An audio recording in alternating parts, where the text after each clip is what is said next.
كما باركت على إبراهيم وعلى آل إبراهيم إنك حميد مجيد. باب كراهة عود الإنسان في هبة لم يسلمها إلى الموهوب له. د هدیه واپس اخیستل مکروه دي، چې کومه هدیه لا چاته چې هدیه کوي هغه ته حواله کړي ني. وهي هبة وهبها لولده وسلمها او لم يسلمها، او هغه هدیه هم چې خپل اولاد ته هدیه کړي برابر خبره ده که اولاد ته حواله کړي او کني حواله کړي. وکراهة شرائه شيئا تصدق به من الذي تصدق عليه، او مکروه دی واپس په بیا اخیستل داغه صدقې چې کومه صدقه د کړي وي په یو کس باندې هغه نه واپس په بیا اخلي. او اخرجه عن زکات، یا د خپل د زکات د مال نه څه شی ویستی او مخکې ورکي او بیا ته په بیا اخلي، دا مکروه دی. او کفاره یا څه کفاره و په هغه ادا کړي دا او بیا داغه نه په بیا اخلي، مکروه دی. ونحوها د دې په شان نور. ولا باس بشرائه من شخص آخر قد انتقل الیه، او سبونا نشته دی په اخیستلو د دې سیزونو کې دا غبل کس نه چې کوم کس ته دا سیز منتقل شوی وي. نن مسله دا ده کنه، یو سړي هدیه وکړه، هدیه صدقه وکړه، هدیه صدقه تحفه کې چاله څه شی ورکړو یا صدقه زکات یې ویستو، نو دغه سیز به بیا داغه نه واپس په بیه هم نه اخلي، مکروه دی. او واپس هو چې هدیه چا نه واپس اخلي کنه، د دې هغه بدواله او بدرنګواله نبی له سلام یو حدیث کې بیان کړی دی. حدیث نمبر دی 1412 نمبر. خبره هم سمجھ تراله چې نن څه خبره روانه، هدیه می چاله ورکا کړه می تخوله می هدیه ورکا، د جنس په شکل کې، کده نقد په شکل کې، کده پلاټ او د ځمکې په شکل کې. بیا می تاسو مدابات لړبت شو چا کوم شی می ولا تحفه کې ورکړی ته واپس علم. نبی علیہ السلام فرمایي وعن ابن عباس رضی الله تعالی عنهما، د سیدنا حضرت عبد الله بن عباس رضی الله عنهما دا حدیث روایت ته. عبد الله زوی دی او عباس پلار دی. عباس د نبی علیہ السلام تر دی او عبد الله بن عباس د تر بچی دی. دواړه صحابه دي، جلیل القدر صحابه دي، الله پاک دې راضي شي. ان رسول الله صلی الله تعالی علیه وسلم قال، نبی کریم صلی الله علیه وسلم فرمایلی دي الذي اغکس يعود في هبته، چې واپس اخلي خپل هدیه.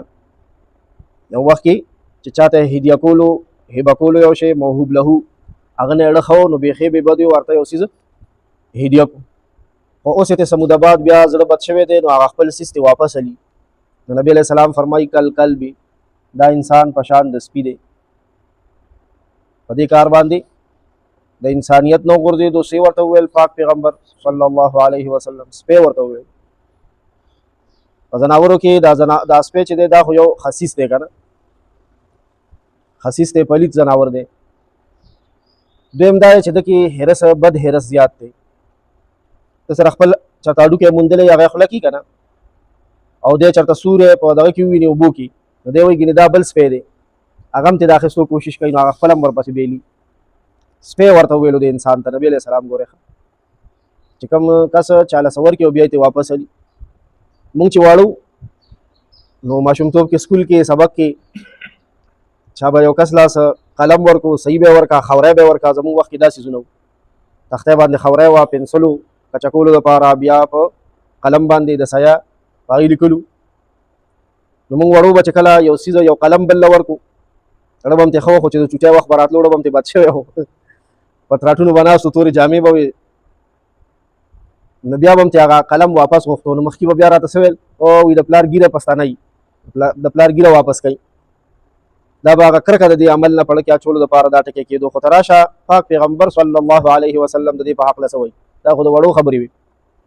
پیغمبر علیه السلام فرمایي چې چا یو کس ته څه شی هدیه کو واپس یې تیالي که نه، وایي دا سپی دی. او سپی بیا څنګه سپی دی؟ یقین وکړه چې دا ټکې زه کوم مخکې ویم که نه نو د پاکو طبیعتونو والا طبیعت لا په دې خبره اورېدو باندې ملټی ورځي. څنګه؟ ویرجع فی قیئه، داسې سپی چې الټی کړي دي او هغه خپل الټی بیا واپس خوري. متفق علیه، دا د بخاری شریف او د مسلم شریف حدیث دی. وفي روایت او بل یو روایت او حدیث کې راغلی دی مثل الذي يرجع في صدقته وی مثال د هغه کس چې صدقه او هغه صدقه واپس غواړي کمثل الكلب دا پشان د سپی دی یقیء ایو کو الټانیو کې د سپی ثم يعود في قيئه بیا راوګرځي د خپل الټو ته فياكله خوري لکه سپی چې خپل الټیانې خوري. وفي روایت او په بل یو روایت کې راغلی دی العائد في هبته وی چې یو کس هدیه واپس اخلي کالعائد في قيئه دا داسې دی لکه چې د بني ادم الټی کړي دا بني ادم خپل الټی بیا واپس خوري.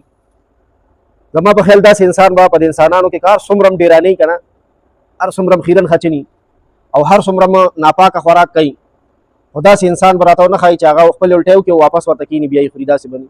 مطلب د خبرې دا دی نبی علیه السلام چې کومه خبره زموږ ذهن کې د امت په ذهن کې راچول غواړي دا ده چې څه شی د هبه کو یا د صدقه کو دا به واپس نه اخلي. دا ډېر خراب عمل دی د الله پاک ناخوښه عمل دی. یادوي یې دا هم خطه پوسټ دی ډېر خلک چا سره ښېګړه وکړي څه وخت که نه بیا ورته یادوي بس یادولو سره دومره کار وشو چې د دغه صدقې د دې هدیې کم ثواب شو هغه ایره کو ځان هغه لاهو شو. او دا قصه دا د ښېګړو د یادولو دا خبرې په زنانو کې ډېرې دي. اوس خو خیر نارینه هم ښځو نک دي ټولو د ښځو نه څه کم نه دي خو زنانه په مالت کې یو ویله خمبیره ورکړي مالګه ورکړي یو ټایم کې ماچس ورکړي د دې فرج خراب ووری ورکوله میلمه ورکر راغلی ورو حفظی وله پیاله کې ورکه نیمبوی وله ورکو لاسګاډې ورکو بیلچی ورکه ټاټکې وله ورکو دا د ضرورت څیزونه دي په لاس یې ورکو وله موټر سایکل یې وله ورکو سب مړي ژوندي دپاره دا ضرورت څیزونه دي. نو بیا چې کله اړه بد شو که نه نو دا زنانه یو هم د کوڅې نه سر راویستی او بل هم سر راویستی او په لاره سړي ځي تماشا کوي نو یو ورته ځئ سپو کوترو تاسو کره وي خمبیره نه موږ نه و درکړې پرون دا ښېګړې خو یوازې دي نه کړې هغه هم ورسره ژوند دی که نه مالک دی کور دی پوره نو ورته ولې سپي کوترې خو به تاسو یئ تاسو کره بله ورځ چې مالګه نه موږ نه و درکړي او ورته بیا دغه دا جوابونه رواني جواب په جواب مړه خو چې د کال کې یو بل سره کمې ښېګړې کړي ټولې یادې کړي چې یادې کړي نو فایده یې څه وکړه فایده ورکړي نشته دوسر نقصان دی دواړو نقصان وکړو د دې چې کوم ثواب و هغه ضایع شو.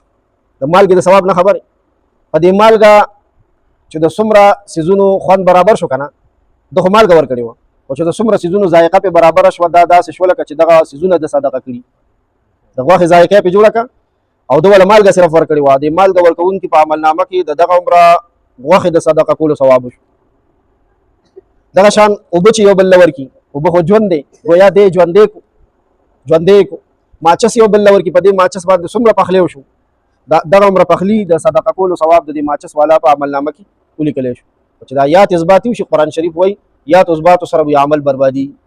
او یو مثال ویلی دی الله پاک وایي داسې برباد شي لکه یو خویه اوار کاڼي خلک او ګاډي په لاره ځي او دا دوړې اوچتېږي او په هغه خویه هوار کاڼي باندې غورځېږي خو صیبه چې دا تیز باران پرې رالو دا تیز باران کوم موسم کې کېږي چیتر په ګڼ کې کېږي تیز شیبه باران پرې وورېدو هغه خویه هوار کاڼي چې باران پرې وورېدو څنګه شو صفا سوتره شو. نو دی به په دې تمه وي چې ما خو الله ډېرې صدقې کړي خو چې د محشر میدان ته ورشي د خویه کاڼي په شان به د محشر میدان وګوري یو صدقه به مخواني تلي. نو د یات اثبات سره د دې عمله د دې صدقې هغه ثواب برباد شو ثواب باقي هدیه ورکول صدقه ورکول دا به واپس نه اخلي اگر که په بیه ولې ني په بیه به هم واپس نه دي دا مکروه دي او مکروه تنزیهي دي. یا ارحم الراحمین یا ارحم الراحمین یا ذا الجلال والاکرام یا ذا الجلال.